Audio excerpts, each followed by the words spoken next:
Should wild animals be performing at circuses? Animal rights organizations don't think so.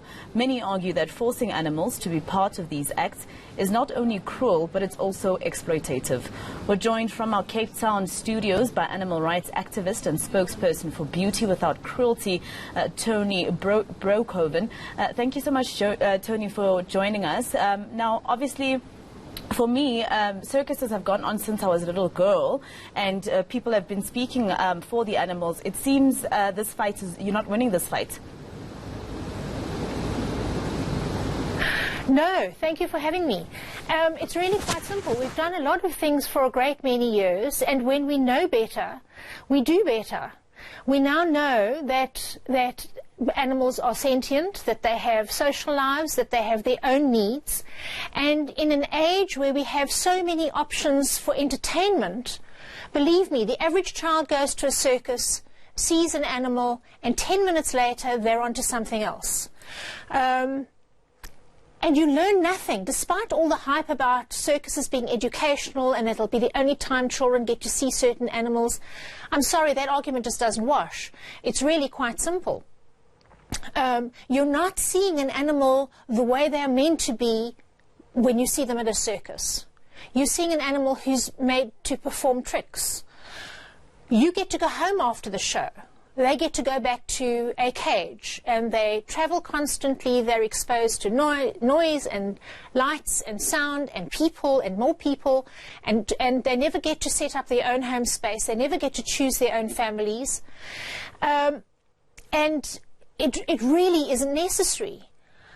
We would very much like to be able to support circuses in South Africa on the proviso that they are animal-free.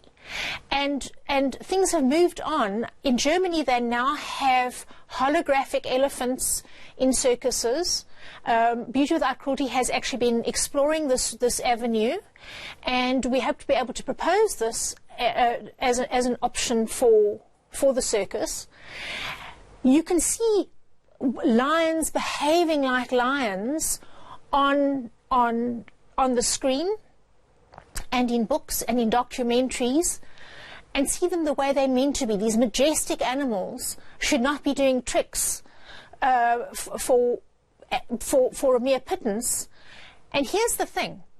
I have no doubt that the circus people in their own way are extremely fond of these animals and love them. But love doesn't mean that you're allowed to exploit for your own benefit. It is not the same thing as going to a sanctuary, for example, where you will have animals in a sanctuary who have been rescued from dire circumstances, and they are being cared for with little to no human interaction. Animals should be able to live their lives the way they need to live their lives, in the same way that we are able to live our lives in the best manner that is appropriate for us.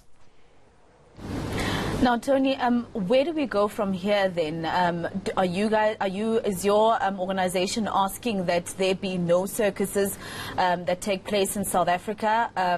What about the people who enjoy those shows? Where do we meet halfway?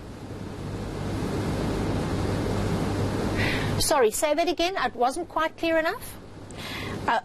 Is your organization calling for there to be no circuses in South Africa that take place? What do we do about the people who are enjoying the circuses, or the people who are earning money from working at the circuses? Where do we meet halfway? No.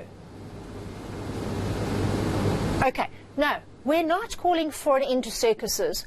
We are calling to an end for animals in the circus. I'm led to believe that the current circus that is touring has amazing human shows. And we have such incredible talent in this country. There's actually more opportunity for jobs for people who choose to be in the circus, as opposed to animals who are forced to be there. So no, we're not advocating for an end to the circus. We're advocating for an end to the use of animals in the circus, specifically and in particular wild animals. Well, thank you very much, Toni Brockhoven from Beauty Without Cruelty.